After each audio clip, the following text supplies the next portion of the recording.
Okay, moving on to joint. A few basic points before we begin. The first is that a joint is a connection between two bones. We have solid joints, and solid joints are tightly connected, and the purpose of solid joints is to provide structural strength between two bones. And then we have synovial joints, and synovial joints have a joint space that allow for motion. The rest of this talk is really going to focus on the synovial joints. Now let's go back and remind ourselves of the anatomy of the joint. So imagine that these are two bones that need to move against each other. Remember that each of these bones would, on its surface, have something called an articular cartilage. So this would be the articular cartilage here and articular cartilage here.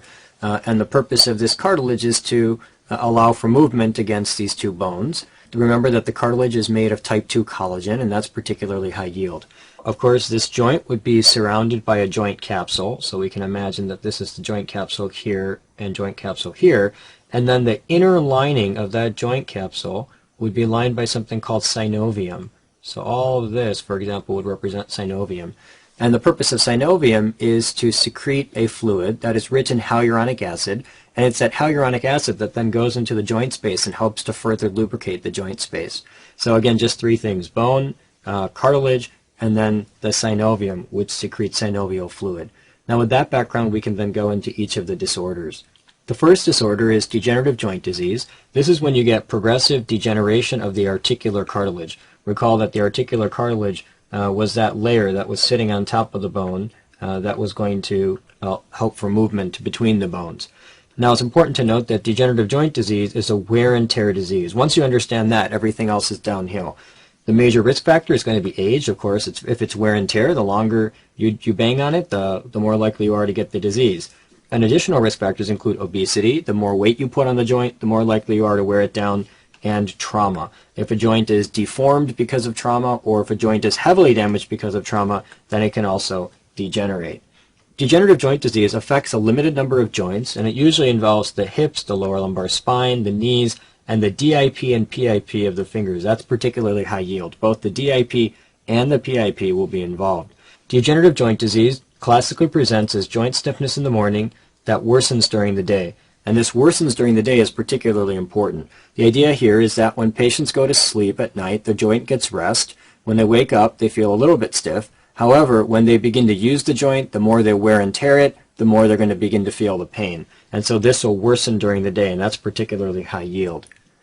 The pathologic hallmark of degenerative joint disease is disruption of the cartilage that lines the articular surface. Again, here's the bone, and then you've got this articular surface here, and this cartilage will become disrupted. Now, when this cartilage becomes disrupted, a few things will happen. Number one, some of these fragments of cartilage will actually fall off into the joint space, and we call those joint mice.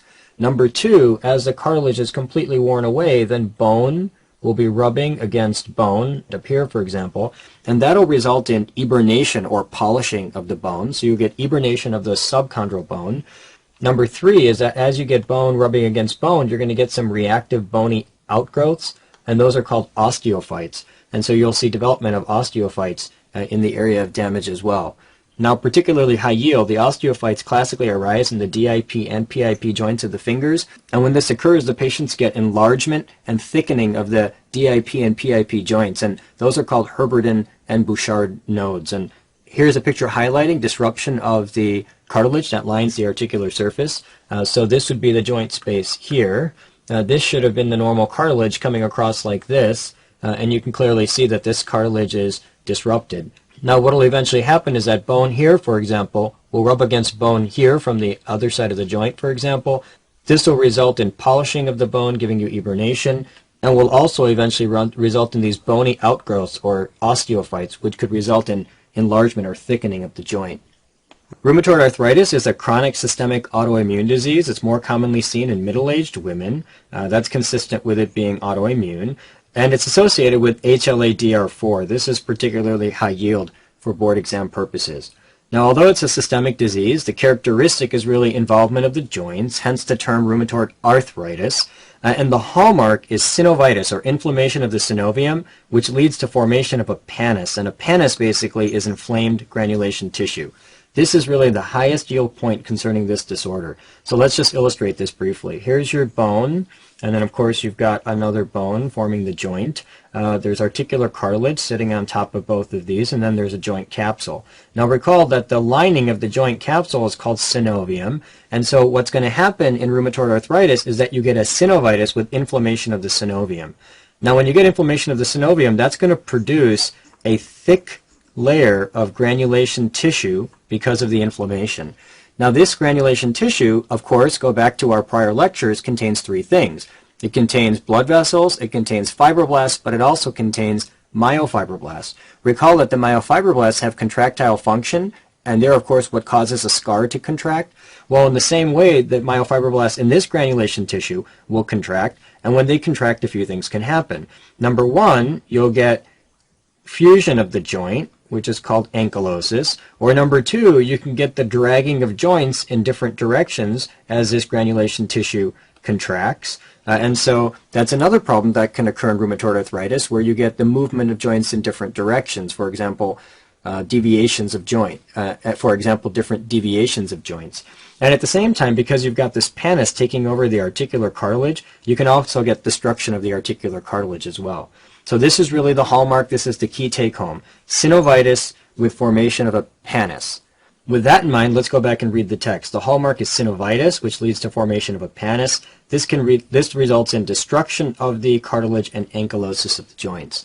One of the clinical hallmarks of this disorder is that you get morning stiffness that improves with activity. The idea is that when the patient's sleeping and the joints are sitting at rest, the inflammatory process can easily occur within the joints and begins to damage the joints. So they wake up feeling very stiff. And then as they move around throughout the day, they begin to use the joints, and they're sort of squeezing the joints free of that inflammatory debris, which then results in improvement with activity. The easy way to remember this is to compare it against a sore throat that you might have from a viral illness. You're well aware of the fact that when you have a sore throat from a viral illness and you're at the, for example, end of the illness, when you wake up in the morning, you're coughing up a bunch of stuff and your throat doesn't feel well, but then as you begin to speak and use your voice and move around, you feel much better. And so this is the exact same problem. They get all this inflammation and inflammatory junk building up in the joints while they're sleeping, and then when they wake up and begin to use the joints, it feels much better. It's also important to note that the involvement of the joints will be symmetric. Both joints are going to be hit by the exact same autoimmune problem. The classic joints that are involved are the PIP joints of the fingers, the wrists, the elbows, the ankles, and the knees. It's important to note that the DIP is usually spared, and that's particularly high yield because recall that in degenerative joint disease, the PIP and the DIP were both involved. Here's a picture of a joint from a patient with rheumatoid arthritis. Again, remember that the hallmark is going to be the formation of the pannus, and the pannus contains that granulation tissue which will then contract. And so you classically get these deformities of the joints where they get pulled one way or another, and that's again because the myofibroblasts in the granulation tissue contract, and when they contract, they then pull the joint one way or another. Additional clinical features include joint space narrowing. Again, as I've already mentioned, the pannus is going to contract because of the myofibroblasts, which will then narrow the joint space.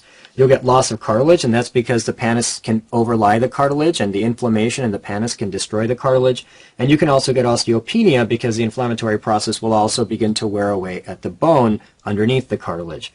Patients will also have signs of symptoms of an inflammatory process because, again, this is a systemic autoimmune disease, so fever, malaise, weight loss, and myalgias will also be seen. Other clinical features that are important, rheumatoid nodules are present. These are nodules that usually arise in the skin but can also be present in the visceral organs, and they're characterized by a central area of necrosis which is surrounded by epithelioid histiocytes.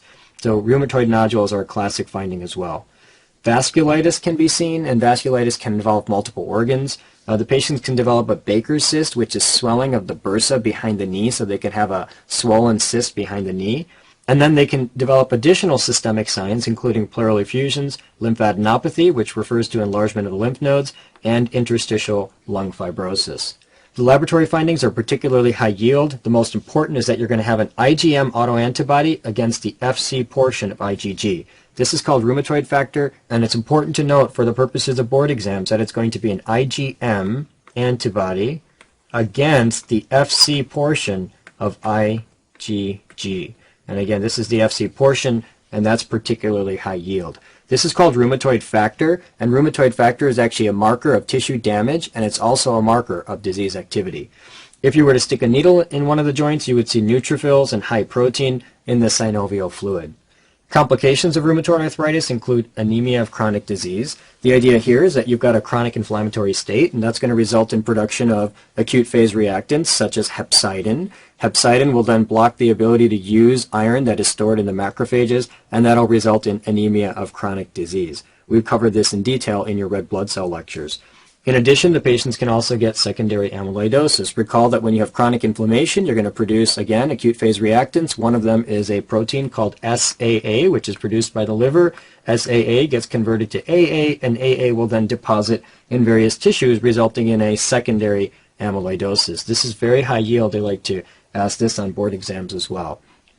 Seronegative spondyloarthropathies are a group of joint disorders that have a few important characteristics. Number one, they lack rheumatoid factor, and that's what we mean by seronegative, that the serum is negative for rheumatoid factor.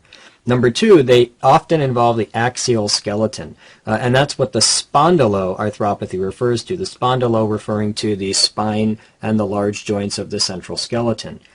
And then finally, there's often an association with HLA-B27. The first of these disorders is called ankylosing spondyloarthritis, and it involves the sacroiliac joints and the spine.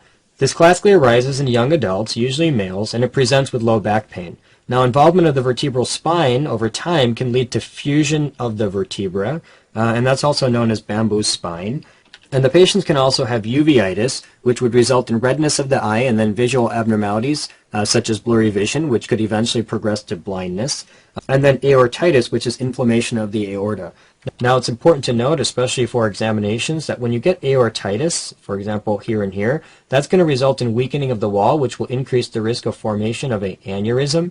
And were you to form an aneurysm, that could then pull on the aortic valve here and here. And so one of the consequences of the aortitis in a patient, for example, with ankylosing spondyloarthritis would be that they can develop aortic regurgitation or regurgitation through the aortic valve. The second of the seronegative spondyloarthropathies is Reiter syndrome. This presents as arthritis, urethritis, and conjunctivitis. And so the classic mnemonic is can't see, can't pee, and can't climb a tree. Now, this will usually arise in young male adults, weeks after a GI or a chlamydia infection.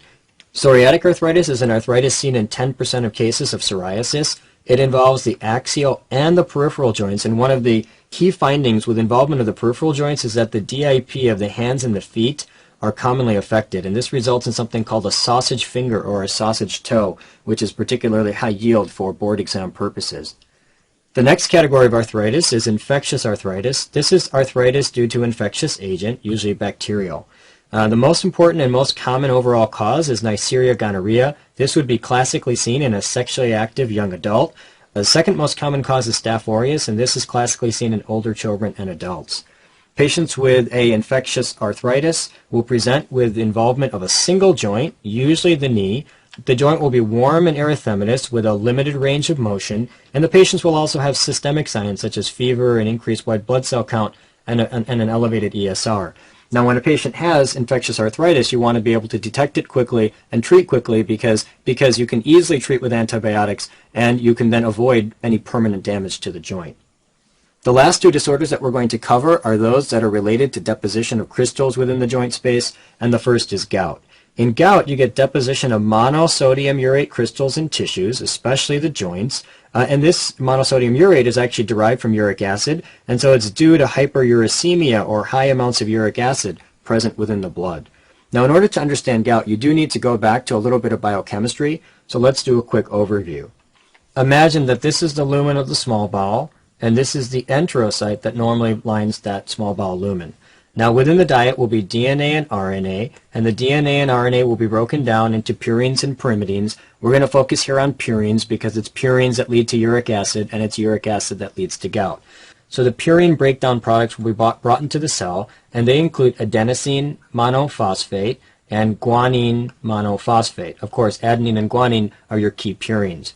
Adenosine monophosphate will be broken down into hypoxanthine, and guanine monophosphate will be broken down into guanine, And then both of these will eventually be broken down into xanthine.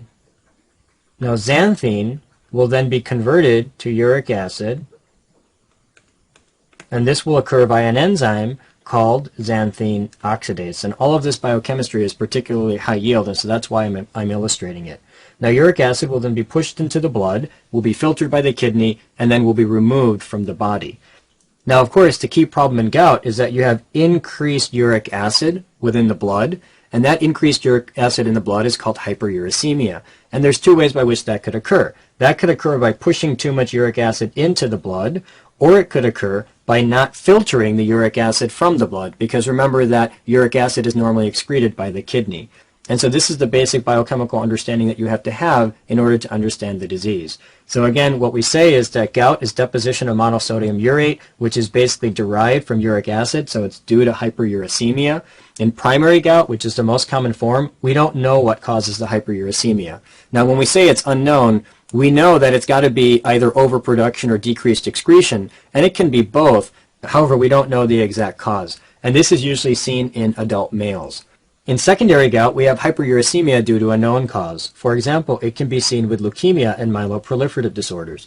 Now again, in leukemia and myeloproliferative disorders, you've got a lot of cell turnover. The cell turnover means you're turning over a lot of nucleus, and when you turn over nucleus, you're going to break down purines and pyrimidines, and the byproduct of breakdown of purines is going to be uric acid. So you're going to get high levels of uric acid in the blood, which can then lead to secondary gout.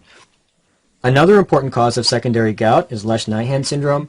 Let's go back to the whiteboard to illustrate some biochemistry. Remember that important breakdown products from the purine pathway will be AMP and GMP. The AMP will then be broken down into hypoxanthine, and the GMP will be broken down into guanine.